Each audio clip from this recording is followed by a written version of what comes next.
हाय दोस्तों, आज हम सीखेंगे अलंकार पहचानने की ट्रिक। पहला है उपमा अलंकार।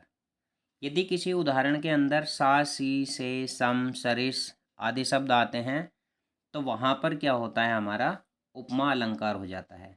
जैसे उदाहरण है पीपर पात सरिस मन डोला, तो यहाँ पर सरिस शब्द आया है।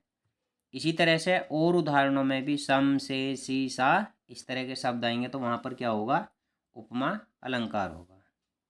रूपक अलंकार, रूपक अलंकार में क्या होगा, एक योजक चिन्ह आएगा, एक योजक चिन्ह होगा और योजक चिन्ह के बाद एक शब्द होगा पूरा। जैसे उदाहरण है तुम चंद्रमुखी हो, तो यहाँ दोनों के बीच में क्या है, दोनों शब्दों के बीच में एक योजक चिन्ह आया है, इसलिए यहाँ पर क्या है, रूपक अलंकार है। उत्प्रेक्षा अलंकार। यदि किसी उदाहरण के अंदर मनु मानो मन हूँ, जनु जानो जन हूँ आदि शब्द आए तो उस उदाहरण के अंदर कौन सा अलंकार होता है, उत्प्रेक्षा अलंकार होगा। जैसे उदाहरण है मुख मुख मनु लसे मयंक, तो इस उदाहरण के अंदर इनमें से एक शब्द आया है मनु, तो इसलिए यहाँ पर उत्प्रेक्षा अलंकार होगा। चलते हैं कुछ और महत्वपूर्ण अलंकार।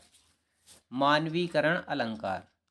मानवीकरण, निर्जीवों को सजीव बताया जाता है। जितने भी मानवीकरण अलंकार के उदाहरण होंगे उनको निर्जीव को सजीव बताया जाएगा। जैसे फूल हंसे कलियां मुस्काई, तो यहाँ पर फूल हंस रहे हैं मानव की तरह और कलियां मुस्कुरा रही हैं, इसलिए यहाँ पर कौन सा मानवीकरण अलंकार हो जाएगा। अतिशयोक्ति अलंकार।